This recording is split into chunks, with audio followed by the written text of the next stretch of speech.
Alright, so we're going to look at the constraints using the parametric relationships, and with this I'm going to go ahead and start with the rectangle and go ahead and I'm going to go ahead and constrain this to my center point, and let me back that up.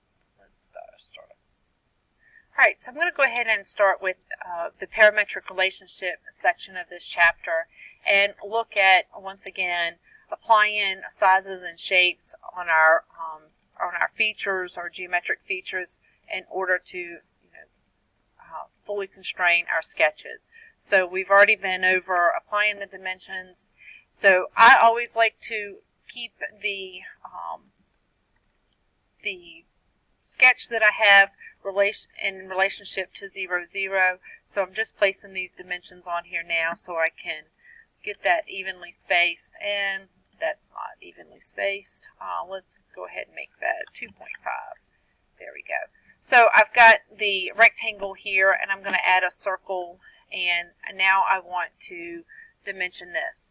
Now, what I'm getting ready to go over is using some of the dimensions that we have and using or keeping things in relationship to each other. So if I were manufacturing a bunch of these plates, and this plate with a hole in it always had certain conditions or a variable that always needed to be the same, we could control that. So for example, I'm going to place a dimension right here. So I'm going to have this right here, and let's say that this hole right here always needed to be in the middle of this plate. So for example, this plate is 5 inches. This is dimension D0. So Inventor recognizes whenever a new dimension is applied to this, D0 is 5 inches, or if it changes to 6 inches, it will know that D0 is that value. So with that said, we can make a change, or we can change this dimension in relationship to whatever happens to that D0 value. So D0, if you take D0 and divide that, oops, did I do 0? D0 divided by 2, that's going to give me 2.5. It's going to take whatever the value is for D0, and it's going to divide it in half. So if I change this value to 6, it's now going to be 3. So it's going to move with that part. It's not in relationship to anything else other than to this value right here. So I'm going to do that one more time. So I'm going to look at this dimension here. I'm going to place that dimension over there, and I'm going to just click on the dimension and then see what the number is. So this one is D1. So I'm going to put this one as D1 divided by 2. So just type in D1 divided by 2. And now it's going to calculate that. So as D1 changes, it doesn't matter whatever value that is, it's going to adjust that value for that dimension. So it's pretty handy if it's something that you know that you're always going to have the whole in relationship to a specific dimension.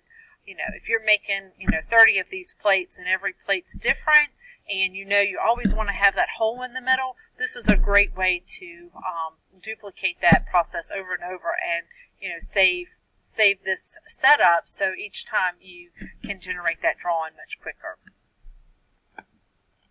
In relationship to this, you may want to take a look at the parameters that have been set up, and this applies to any of your drawings that you're using. You're going to click under the Manage tool, and then you're going to see the FX parameters. So, waiting for that to appear. So we can look at the values that we have set right here. So we can take a look at the value that's there. We can look at where that value was established. What sketch it was in.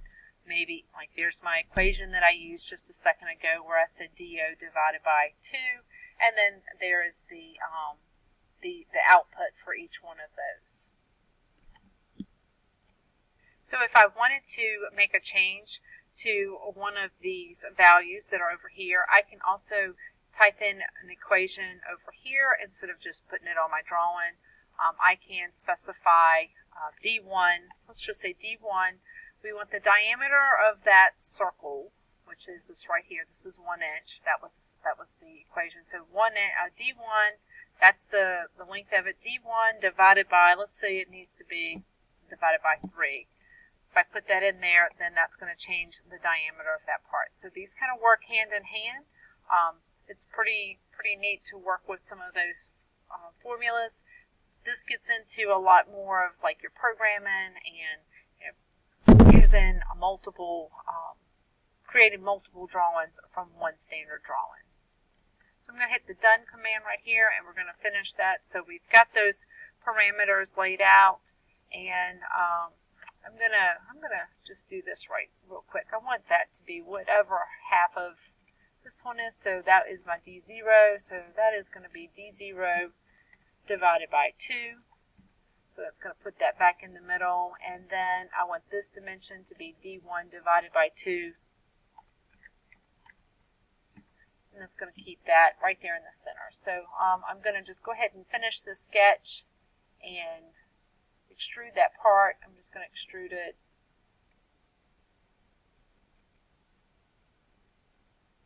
Pick on that face, and I'm going to make it 1/8 of an inch. The computer's being a little slow. Make that 1/8 of an inch, and there we go. Alright, so we've got that part. So the last thing we're going to look at is another method of taking measurements. Under your tools bar, you have measure. Make sure that you are aware of this. If you already have a part that's been generated, you can always come in and just look at and click on measure, and it can give you the actual length. You don't always have to go back to your original sketch to take or to get a real quick dimension. This is really handy when you're in an assembly drawing that you'll be doing later on. You can quickly click on measure and then point to whatever feature, and it will give you the dimensions for that feature.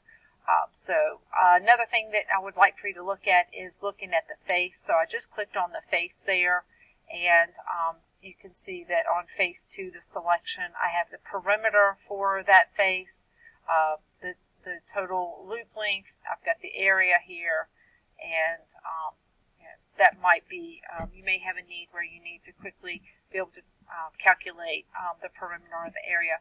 And this works great, especially when you have an irregular shape surface and you don't want to have to go in and do some of the math for that. This is a great handy tool to be comfortable with. I use that a lot, especially, like I said, in assembly drawings when I want to look at just a specific leg and not have to go back and edit the sketch to show me the dimension of that feature.